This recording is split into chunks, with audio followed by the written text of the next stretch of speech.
जो लेने वाला है वो उसकी गोद में बैठा हुआ है, भूल चुका है अपने आप को, और प्रभु की कृपा में मतवाला। जा सु कृपा सब भ्रम मिट जाई, सब भ्रम मिट गए। अब तो प्रभुमय हो गया, वो प्रभु की कृपा में डूब गया है नहीं? हाँ, कृपा ही कृपा, जहाँ पर कृपा राम की होई, ता पर कृपा करे सब कोई। प्रभु जिस पर कृपा कर दिए ना, तो गरल सुधा रिपु करई मिताई, गोपद सिंधु अनल सितलाई, गरुण सुमेरु रेणु समताही, राम कृपा करे चितवा जाए। उसके लिए विष अमृत हो जाता है, दुश्मन मित्र हो जाता है। सुमेरु पर्वत इतना बड़ा, 4 लाख योजन, एक रजकण के समान हो जाता है। कोई भी उसके लिए अब दुर्लभ नहीं, क्योंकि वो भगवत कृपा पात्र है। आशीर्वाद, 1-2 वचन। आशीर्वाद तो शास्त्राबाहु अर्जुन को भी दत्तात्रेय जी का प्राप्त था।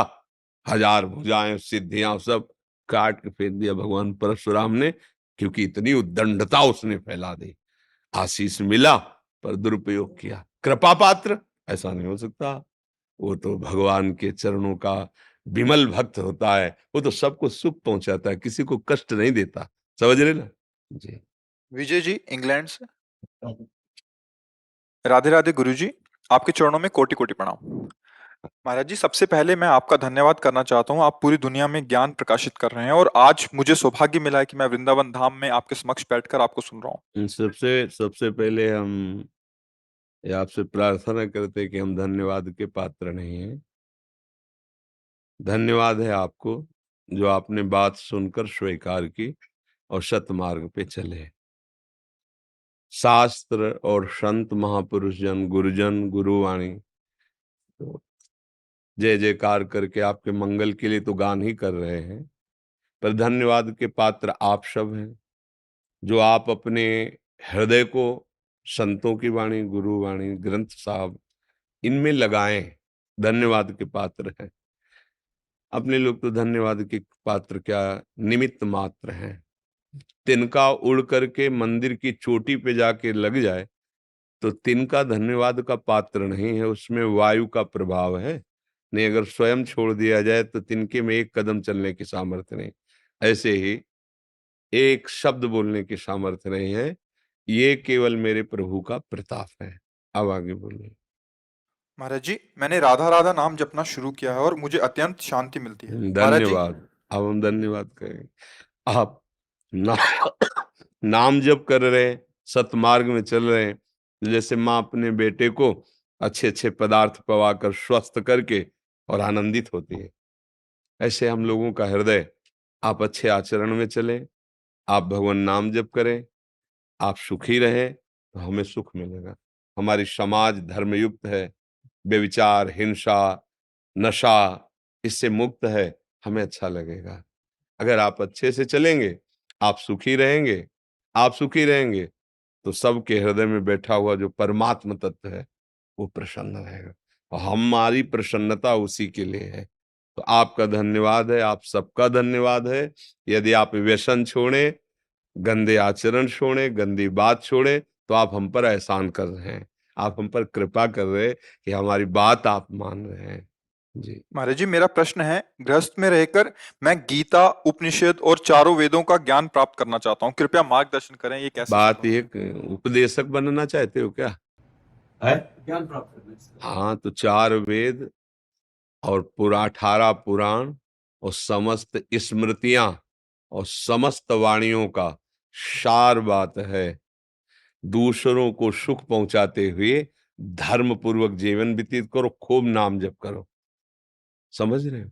सार पकड़ना है या भटकना है? हम पूरा मेडिकल स्टोर खरीदना चाहते हैं, तो तुम्हें रोग निवृत्त होना है या व्यापारी बनना है? अगर रोग निवृत्त होना तो डॉक्टर की सलाह मानो, तुम्हारे रोग के लिए ये औषधि है, वो खरीद लो, खा लो और स्वस्थ हो जाओ। वेद, पुराण, शास्त्र ये मेडिकल स्टोर है, जो जिस माइंड का, जिस भाव का, सबके लिए औषधि है। पर सदगुरु डॉक्टर है, वो बता रहा है ये दवाई लो, इससे ठीक हो जाओगे। बस तो बात बन। इस शास्त्रों को जानते हो क्या क्या? अरण्य, शास्त्रारण्य। अरण्य माने बड़ा जंगल। अब उस बड़े जंगल में अगर फंस गए तो पूरा जीवन निकल जाएगा। जिस रास्ते से निकलना वो पकड़ ही नहीं पाओगे। अब गाइड वाला चाहिए कि ऐसे भयानक जंगल में आप हमें शास्त्र, जो जंगल, साथ लो और गाइड करो। तो गुरु है गाइड करने वाला। बिना पढ़े, बिना चले, वो चल के पढ़ के तुम्हें बता रहे हैं कि इतना कर लो।